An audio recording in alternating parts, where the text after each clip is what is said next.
الحمد لله نحمده ونستعينه ونستغفره ونؤمن به ونتوكل عليه ونعوذ بالله من شرور أنفسنا ومن سيئات أعمالنا من يهده الله فلا مضل له ومن يضلله فلا هادي له ونشهد أن لا إله إلا الله وحده لا شريك له ونشهد أن سيدنا ومولانا محمدا عبده ورسوله صلى الله عليه وعلى آله وصحبه.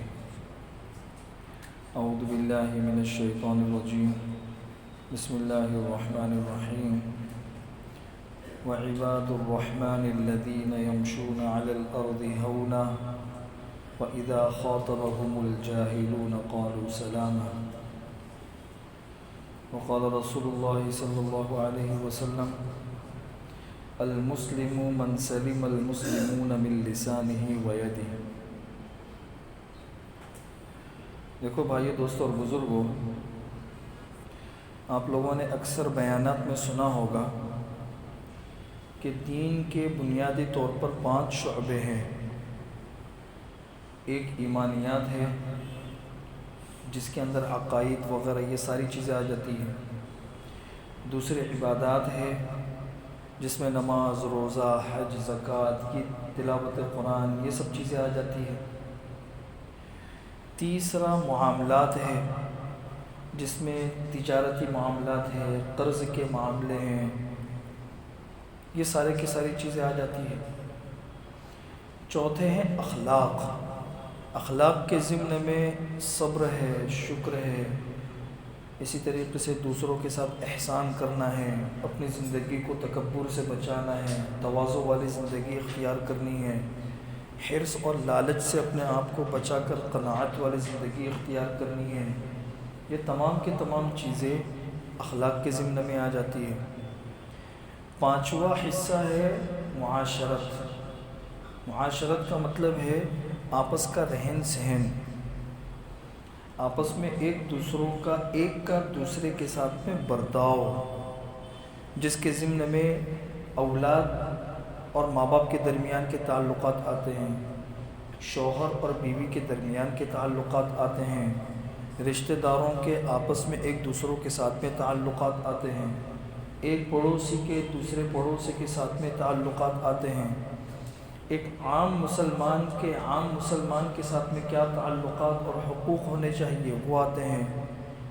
انسانیت کے ناطے ایک انسان کا دوسرے انسان کے ساتھ میں کیا برتاؤ ہوتا ہے، کیا حقوق ہوتے ہیں، جس کا تعلق ریت بھاؤ سے، آپسی تعلقات سے. یہ تمام کی تمام چیزیں معاشرت کی ضمن میں آتی ہیں. تو اگر ہم غور کریں تو اوپر کی تمام چیزوں پہ تو بہت دھیان ہوتا ہے. انسان اپنے عقائد کو مضبوط کرنے کی بھی کوشش کرتا ہے، اپنے عبادتوں کو بھی بہت اچھے سے اچھا بنانے کی کوشش کرتا ہے. کسی نہ کسی درجے میں آج کل لوگ جس حساب سے اپنے مفتیان کرام کے پاس میں آتے ہیں تو تجارت کے مسائل، طلاق وغیرہ کے مسائل، یہ ساری چیزیں، وراثت کے مسائل، معاملات پہ بھی دھیان ہے. لیکن ایک معاشرت کا باب ایسا ہے کہ اسے بہت کم لوگ دینی نقطۂ نظر سے اس پر عمل کرتے ہیں. دینی نقطۂ نظر سے آپ آج کل دیکھ لو، ہر گھر میں آپ کو جھگڑے ملیں گے، ہر سوسائٹی میں آپ کو اختلافات ملیں گے، ہر جگہ آپ کو انتشار ملے گا. کیوں؟ اس لیے کہ معاشرت کو دین لوگوں نے سمجھا ہی نہیں. اور معاشرت کے سلسلے میں قرآن نے کیا بات کہی ہے، حضور اکرم صلی اللہ علیہ وسلم کی کیا تعلیمات ہے، اور ہمارے اسلاف کا اس سلسلے میں کیا طریقہ کار رہا ہے، اس پر غور و فکر کرنے کی کوشش ہی نہیں کی. حالانکہ یہ بھی بہت بڑا دین ہے، یہ بھی بہت بڑا دین ہے. جو حدیث میں نے آپ لوگوں کے سامنے پڑھی، اس حدیث کے اندر حضور اکرم صلی اللہ علیہ وسلم نے یہی بات ارشاد فرمائی ہے: المسلم من سلم المسلمون من لسانہ و یدہ. کتنی مشہور حدیث ہے، لیکن اس حدیث کو فٹ کہاں پہ کرنا، اس پہ کبھی ہم نے دھیان نہیں دیا ہوگا. مسلمان وہ ہے جس کی زبان اور جس کے ہاتھ سے مسلمان محفوظ رہے۔ یہ معاشرت کا اصول ہے اس کے اندر، کہ چاہے گھریلو زندگی ہو یا کسی بھی قسم کے آپسی برتاؤ کے اندر نہ ہماری زبان سے کسی کو تکلیف پہنچے، نہ ہمارے ہاتھ سے کسی کو تکلیف پہنچے، نہ ہمارے کردار سے کسی کو تکلیف پہنچے۔ اگر ہم ایسے بن گئے تو یہ انسان کے اسلام کا کمال ہے۔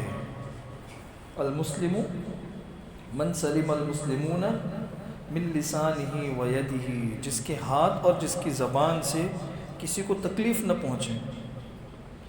ایک حدیث پاک میں حضور اکرم صلی اللہ علیہ وسلم کے سامنے دو عورتوں کا تذکرہ کیا گیا، دو عورتوں کا۔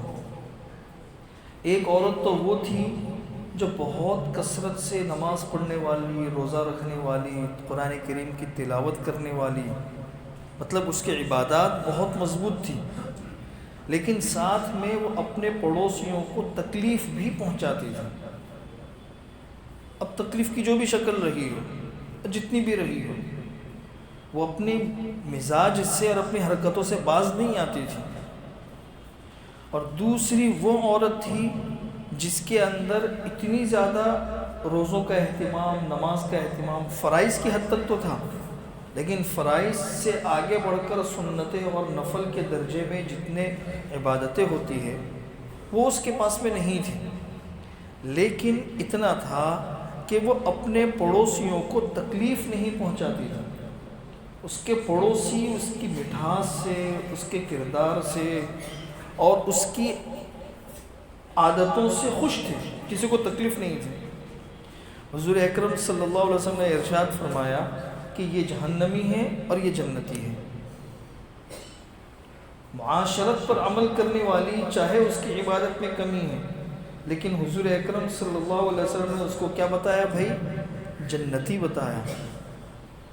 اور معاشرت میں صفر رہنے والی چاہے عبادتیں بہت اچھی تھی، لیکن حضور اکرم صلی اللہ علیہ وسلم نے اس کو کیا بتایا بھائی؟ جہنمی بتایا۔ آپ غور کریں اس کے اوپر، اس سے کیا بات سمجھ میں آتی ہے؟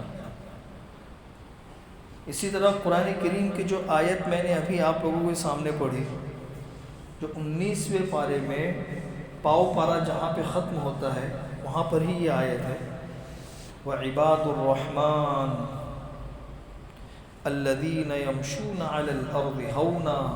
یہ پورا ایک رکوع ہے، اور اس رکوع میں اللہ تبارک و تعالیٰ نے رحمان کے بندوں کے صفات بیان کی ہے۔ کیا بیان کیا ہے بھائی؟ رحمان کے بندوں کے، عباد الرحمن، رحمان کے بندے کون ہیں؟ ان کے صفات بیان کیے ہیں، جو زنا نہیں کرتے، کسی کو قتل نہیں کرتے، گناہ ہو جاتا ہے تو توبہ کرتے ہیں، جھوٹی گواہی نہیں دیتے، وغیرہ وغیرہ تفصیلات۔ یعنی آگے عقائد بھی بیان کیے ہیں، بڑے بڑے گناہوں سے بچنے کو بھی بیان کیا ہے، عبادتوں کو بھی بیان کیا ہے، لیکن ان تمام چیزوں سے مقدم اللہ نے جو چیز بیان کی، عقائد سے بھی پہلے، عبادات سے بھی پہلے، ان تمام چیزوں سے پہلے جس کو بیان کیا ہے وہ معاشرت کے اصول کو بیان کیا ہے۔ کیا کہا ہے؟ رحمان کے بندے وہ ہیں جن کی پہلی صفت الذین یمشون علی الارض ہونا، جو زمین پر آہستہ چلتے ہیں۔ آہستہ چلنے کا مطلب نہیں بالکل آہستہ آہستہ قدم اٹھا کے چلتے ہیں، بالکل آہستہ آہستہ قدم اٹھا کے چلتے ہیں، نہیں۔ آہستہ چلنے کا مطلب یہ ہے کہ ان کی ذات کسی کے لیے تکلیف کا سبب نہیں ہوتی ہے زمین میں، کہیں بھی نہیں، نہ راستوں میں، نہ دکانوں میں، نہ گھروں میں، نہ مسجدوں میں، نہ تحریکوں میں، نہ کسی بھی جگہ پہ نہیں، ہلکے پھلکے۔ الذین یمشون علی الارض ہونا۔ دوسری صفت بیان کی ہے وَإِذَا خَاطَبَهُمُ الْجَاهِلُونَ قَالُوا سَلَامًا۔ اور جب جاہل لوگ ان سے الجھتے ہیں تو یہ ان سے نہیں الجھتے، یہ نہیں کہ بھئی سامنے والا جھگڑا کر رہا ہے تو چلو بھئی ہم بھی جھگڑا کر سکتے ہیں، نہیں۔ جھگڑوں سے امام زہری رحمۃ اللہ علیہ کا قول ہے المراء یذہب بنور العلم، جھگڑا اور بحث مباحثہ یہ انسان کے علم کے نور کو ختم کر دیتا ہے۔ آ رہی نہیں سمجھے بات؟ آج معاشرے کے اندر گھریلو زندگی لے لو، تجارتی زندگی لے لو، بہت سے ایسے مراحل انسان کے سامنے آتے ہیں کہ جہاں جھگڑے تک معاملہ پہنچ جاتا ہے۔ ہر فرد اپنے حقوق کے لیے لڑائی کرنے کے لیے کھڑا ہو جاتا ہے۔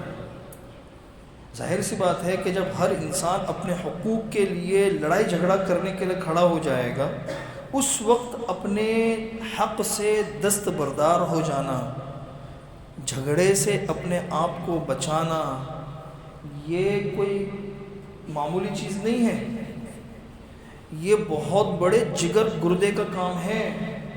اس کا کام ہے بھائی، بہت بڑے جگر گردے کا کام ہے کہ ایک انسان حق پر ہوتے ہوئے اپنا حق چھوڑ دے۔ چلو بھائی جھگڑا نہیں کرنا، چھوڑ دو اس کو۔ حضور اکرم صلی اللہ علیہ وسلم کی حدیث ہے انا زعیم ببیت فی وسط الجنہ لمن ترک المراء ولو کان محقا۔ ایک انسان حق پر ہے، حق پر ہوتے ہوئے وہ اپنے حق کے لیے لڑائی کر سکتا ہے، کورٹ کچہری بھی کر سکتا ہے، اسی طریقے سے بحث مباحثہ بھی کر سکتا ہے اور جھگڑے بھی کر سکتا ہے، لیکن حق پر ہوتے ہوئے اس نے جھگڑے کو چھوڑ دیا، میں جنت کے بیچ میں گھر دلانے کا اس کے لیے ذمہ لیتا ہوں۔ آ رہی نہیں سمجھے بات؟ ہاں، یہ بھی معاشرت کا بہت بڑا اصول ہے۔ ہمارے دادا حضرت مولانا محمد عمر صاحب پالن پوری رحمۃ اللہ علیہ وہ ایک مثال دیتے تھے، بڑی اچھی مثال دیتے تھے، کئی جگہوں پہ میں نے بیان کی۔ وہ کہتے تھے کہ ایک تو ہے کھانے والا مزاج اور ایک ہے کھلانے والا مزاج، ایک ہے اپنے حقوق لینے والا مزاج، دوسرا ہے اپنے حقوق لوگوں کے حقوق دینے والا مزاج۔ دونوں میں کیا فرق ہے؟ دونوں میں فرق کیا ہے؟ وہ ایک مثال سے بات سمجھاتے تھے کہ دو لوگ بیٹھے ہوئے ہیں، دسترخوان کے اوپر کھانا رکھا ہوا ہے، یہ دونوں جو ہے نا وہ کھانے والے مزاج کے ہیں، کھانے والے مزاج کے ہیں، کھانے سے فارغ ہو گئے۔ اب ان دونوں کی بات کیا ہوتی ہے؟ ایک دوسرے سے کہتا ہے کہ بھائی تھوڑا آہستہ آہستہ کھانا تھا نا، آہستہ آہستہ کھانا تھا، میرے تو 2 لقمے ہوئے، تو 4 لقمے کھا گیا۔ کیا بھائی؟ میں تو 2 ہی لقمے کھایا اور تو 4 لقمے کھا گیا۔ تو سامنے والا کہتا ہے کہ ہاں بھائی، میں بھی دیکھ رہا تھا تیرے 2 لقمے میرے 4 لقموں سے زیادہ تھے، بڑے بڑے تو لقمے لے رہا تھا تو۔ اب بولو ان دونوں کا مزاج کھانے کا ہے، کبھی ان میں آپس میں محبت ہو سکتی ہے بھائی؟ کبھی نہیں ہو سکتی، ہمیشہ جھگڑے ہی رہیں گے ان میں۔ ہر چیز میں مجھے یہ کم ملا، میری عزت نہیں ہوئی، مجھے رسپیکٹ نہیں ملی، اس لیے کہ ان دونوں کا مزاج کھینچنے کا ہے، اپنی بڑائی کا ہے۔ دوسری طرف 2 لوگ اور بیٹھ گئے اور ان دونوں میں سے ہر ایک کا مزاج دوسروں کی عزت کا ہے، دوسروں کو آگے بڑھانے کا ہے، دوسروں کو کھلانے کا ہے۔ اب کھانے سے جب فارغ ہوئے تو ان کے درمیان بات کیا ہوتی ہے؟ ایک دوسرے سے کہتا ہے کہ یار کتنا آہستہ آہستہ کھا رہا تھا تو، میں 4 لقمے کھا گیا، تو نے صرف 2 ہی لقمے کھائے۔ میں 4 لقمے کھا گیا اور تو نے صرف 2 ہی لقمے کھائے۔ تو وہ کہتا ہے کہ بھائی میرے 2 لقمے تیرے 4 لقموں سے زیادہ تھے، میں نے زیادہ کھایا ہے، تو نے کم کھایا ہے۔ بالکل سیم الفاظ ہیں دونوں کے، لیکن اندر ایک کا مزاج کھانے کا ہے اور دوسرے کا مزاج کھلانے کا ہے۔ بتاؤ ان لوگوں میں ہمیشہ محبت رہے گی نہیں رہے گی؟ ہاں بھائی، ہمیشہ محبت رہے گی۔ کیوں؟ اس لیے کہ یہ دونوں جھگڑا نہیں کر رہے. اگر جھگڑتے بھی ہیں تو وہ محبت کے لیے جھگڑتے ہیں, عداوت کے لیے نہیں جھگڑتے. تو یہ معاشرت کا بہت اہم اصول ہے. تو قرآن نے کیا کہا؟ وَعِبَادُ الرَّحْمَنِ الَّذِينَ يَمْشُونَ عَلَى الْأَرْضِ هَوْنًا وَإِذَا خَاطَبَهُمُ الْجَاهِلُونَ. جب جاہل لوگ الجھتے ہیں تو قالوا سلاما, سلام کر کے آگے بڑھ جاتے ہیں, ان کے ساتھ میں الجھتے نہیں ہیں. حضور اکرم صلی اللہ علیہ وسلم کے دروازے پر حضرت جابر رضی اللہ تعالیٰ عنہ تشریف لے گئے. دروازہ کھٹکھٹایا, مشہور حدیث ہے, آپ لوگوں کو پتہ ہوگی, مشہور قصہ ہے. دروازہ کھٹکھٹایا, حضور اکرم صلی اللہ علیہ وسلم نے پوچھا کون؟ حضرت جابر نے کہا کہ بھئی میں. حضور ناراض ہو گئے اور حضور نے ناراض ہو کے کہا کہ بھئی یہ میں کیا لگا کے رکھا ہے؟ بھئی ہم کیسے پہچانیں گے کہ میں کون؟ اپنا نام لو. کیا لو بھئی؟ نام لو. غور کرو کہ حضور اکرم صلی اللہ علیہ وسلم نے آپسی معاشرت میں کسی کو اتنی تکلیف دینا بھی گوارا نہیں کیا. اگر کوئی کہے گا کہ میں, تو اندر والے کو تو تکلیف ہوگی نا بھئی, اتنی سی تکلیف. بھئی میں کون؟ انسان کو اپنا نام لینا چاہیے. یعنی آپسی معاشرت میں کسی کو اتنی تکلیف بھی مت دو. اسی قصے سے ایک اور بات بھی سمجھ میں آتی ہے جو حضرت اقدس مولانا اشرف علی تھانوی رحمۃ اللہ علیہ نے اس قصے کے ضمن میں لکھی ہے. بہت عجیب بات ہے کہ اس پہ غور کرو. حضور اکرم صلی اللہ علیہ وسلم کو ستانے والے زندگی میں بہت لوگ رہے ہیں. بہت لوگوں نے الگ الگ وقتوں میں ستایا بھی ہے, پریشان بھی کیا ہے. حضور نے کبھی کسی کو ڈانٹا نہیں, کسی سے بدلہ نہیں لیا, معاف کر دیا. یہاں جابر رضی اللہ تعالیٰ عنہ ہے, اتنے اعلیٰ درجے کے صحابی ہیں, اور ان کی معمولی سی بھی ایسی چیز پر حضور نے ان کو ڈانٹا. کیا کیا بھائی؟ ڈانٹا. یہ میں کیا ہے؟ نام لینا چاہیے. کیا بات سمجھ میں آئے کہ جو انسان ہمارے دل میں نہیں ہے تو اسے تو انسان معاف ہی کر دیتا ہے, چل بھائی اس سے کیا الجھنا. اور جو انسان ہمارے دل میں ہوتا ہے ہم ڈانٹ کے اس کی اصلاح کی کوشش کرتے ہیں, یہ سدھر جائے, یہ غلطی اس کے اندر نہ رہے. تو پتہ یہ چلا کہ ڈانٹنا یہ کوئی اس چیز کی نشانی نہیں ہے کہ سامنے والے کے دل میں آپ کے لیے نفرت ہے. بہت سی مرتبہ ڈانٹ اس بات کی نشانی ہوتی ہے کہ اس کے دل میں آپ کے لیے محبت ہے, اس کے لیے ڈانٹ رہا ہے. اگر تمہاری حرکتوں پہ خاموش ہو گیا مطلب یہ ہے کہ تم اس کے دل میں نہیں ہو, تم کو معاف کر دیا اس نے. عریس مانے بات, ابتدائے اسلام کے اندر جمعہ کا جو غسل تھا وہ واجب تھا. ابھی تو خیر وجوب ختم ہو گیا, لیکن ابتدائے اسلام میں جمعہ کا غسل کیا تھا بھائی؟ واجب تھا. حضرت عبداللہ ابن عباس رضی اللہ تعالیٰ عنہ نے اس کی وجہ یہ بیان کی کہ ابتدائے اسلام میں لوگ جو تھے وہ مزدور پیشہ زیادہ تھے, زیادہ مزدوری کر کے ان کے کپڑے پسینے سے بھیگے ہوئے ہوتے تھے. اسی حال میں اگر نماز پڑھنے کے لیے آ گئے تو مسجد میں کتنی بدبو ہو جاتی, آس پاس والوں کو کتنی تکلیف پہنچتی. تو لوگوں کو اس تکلیف سے بچانے کے لیے جمعہ کا غسل واجب کر دیا تھا. بھائی کسی کو جمعہ کے لیے آنا ہو غسل کر کے آئے تاکہ مسجد کے ساتھیوں کو ایک دوسروں سے کیا نہ ہو بھائی, تکلیف نہ ہو. اسی لیے فقہ کے قواعد میں اور مسائل میں ہے, ایک انسان ہے اس کو منہ کی بدبو کی بیماری ہے, اس کے منہ سے بہت بدبو آتی ہے, تو مسجد میں نہ آئے, وہ گھر پہ رہے. ایک انسان وہ ہے جس کو گیس کی بیماری ہے اور اس کی وجہ سے مسجد کے اندر بدبو اکثر پیدا ہو جاتی ہے, بکثرت اس کو یہ بیماری ہے, مسجد میں نہ آئے, گھر میں نماز پڑھ لے, انشاءاللہ اللہ تعالیٰ اس کو ثواب دے دیں گے, لیکن لوگوں کو تکلیف نہ پہنچائے. آپ سمجھ رہے بات کو؟ آپ نے یہ مسئلہ بھی سنا ہوگا کہ ایک انسان سبق پڑھا رہا ہے یا بیان کر رہا ہے یا کھانا کھا رہا ہے, تو اس حالت یا استنجا میں ہے, اس حالت میں اس کو سلام نہیں کرنا چاہیے. کیوں بھائی؟ اس لیے کہ وہ کسی کام میں مشغول ہے، اور سلام کرنے کا مطلب اس کو ہم اپنی طرف متوجہ کرنا چاہتے ہیں۔ تو ایک انسان اپنے کام میں مشغول ہے تو اسے اپنی طرف مشغول کرنا یہ بھی تہذیب کے خلاف ہے، اس لیے اس کی بھی اجازت نہیں دی گئی۔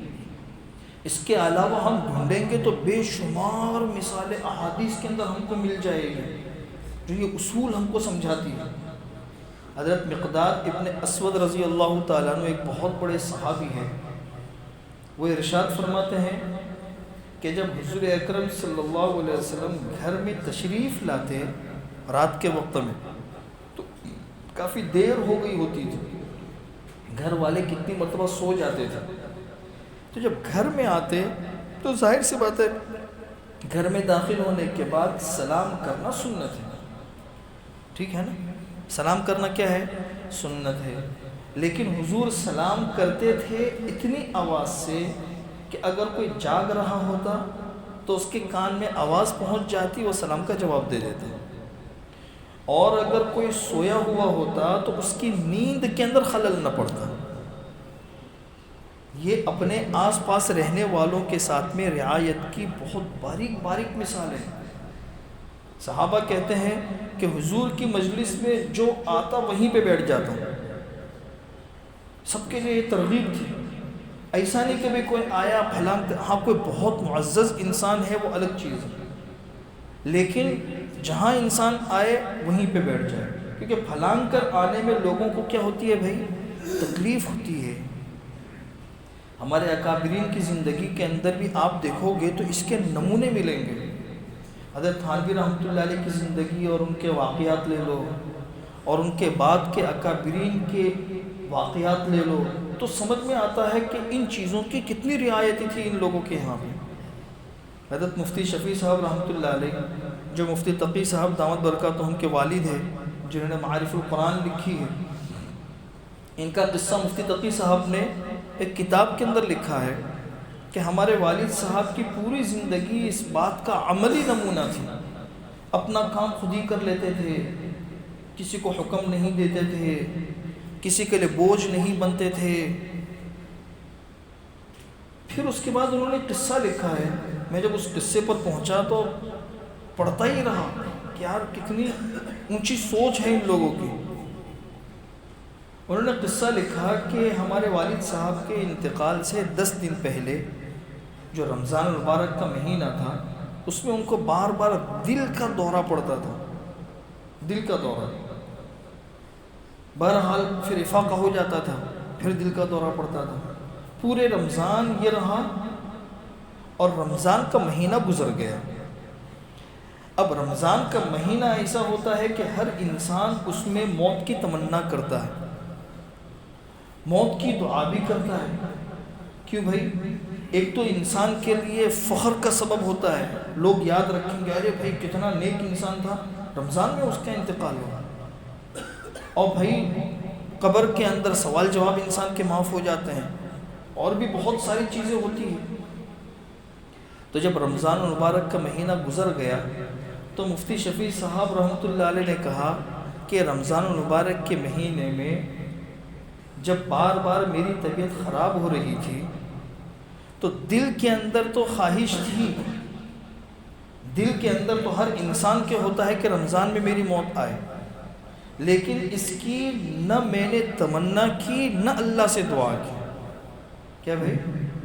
نہ تمنا کی نہ اللہ سے میں نے دعا کی کہ اللہ رمضان میں میری موت آ جائے۔ تو مفتی صاحب نے پوچھا کہ حضرت ایسا کیوں؟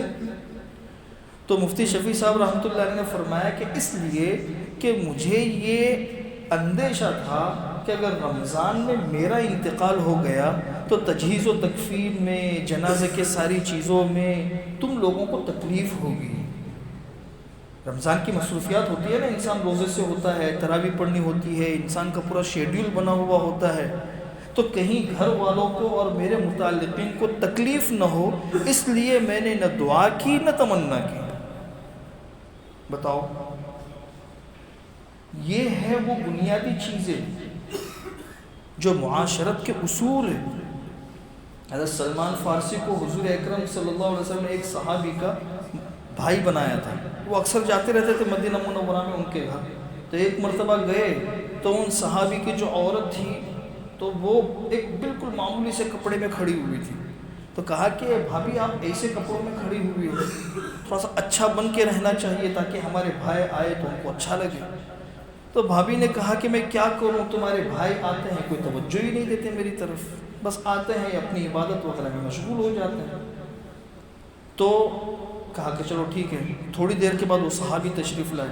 حضرت سلمان فارسی کے لیے کھانا لایا گیا. بھی کھانا کھائی, میں آپ بھی میرے ساتھ کھانا کھاؤ. نہیں بھی میں روزے سے ہوں. چلو ٹھیک ہے. رات کا وقت ہوا تو حضرت سلمان فارسی کے لیے بستر بچھا دیا گیا, آپ سو جاؤ. ارے بھائی آپ بھی سو. بولا نہیں میں تو پوری رات عبادت کرتا ہوں. حضرت سلمان فارسی نے کہا کہ نہیں آپ سو میرے ساتھ, میں تم کو اٹھاؤں گا تہجد میں. سلایا زبردستی. تھوڑی دیر کے بعد لگا کہ سلمان جو ہے نا وہ سو گئے ہیں, تو یہ پھر سے اٹھ کے نماز پڑھنے کے لیے کھڑے ہوئے. بولا نہیں. حضرت سلمان فارسی نے کہا کہ میں جاگ رہا ہوں, آپ سو. اخیری پہر میں اٹھایا اور اٹھانے کے بعد ساتھ میں نماز پڑھائی. پھر اس کے بعد سلمان فارسی نے کہا کہ میرے بھائی ان لنفسک علیک حقا, تیرے نفس کا بھی تیرے اوپر حق ہے, اپنے آپ کو اتنا مت تھکا, رات کو آرام کیا کر. وَلِضَيْفِكَ عَلَيْكَ حَقًّا, تیرے مہمان کا بھی تیرے اوپر حق ہے. مہمان آئے, نفل روزہ ہے پھر بھی انسان توڑ سکتا ہے. وَلِزَوْجِكَ عَلَيْكَ حَقًّا, تیری بیوی کا بھی تجھ پر حق ہے. بیوی کو ٹائم دے گھر کے اندر آئے تو, ہاں بیوی کے ساتھ میں بیٹھ, پیار محبت کی باتیں کر. وَلِرَبِّكَ عَلَيْكَ حَقًّا, تیرے رب کا بھی حق ہے, عبادت کے وقت میں عبادت کر.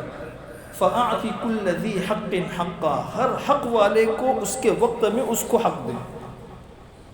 آری بس سمجھ لیں.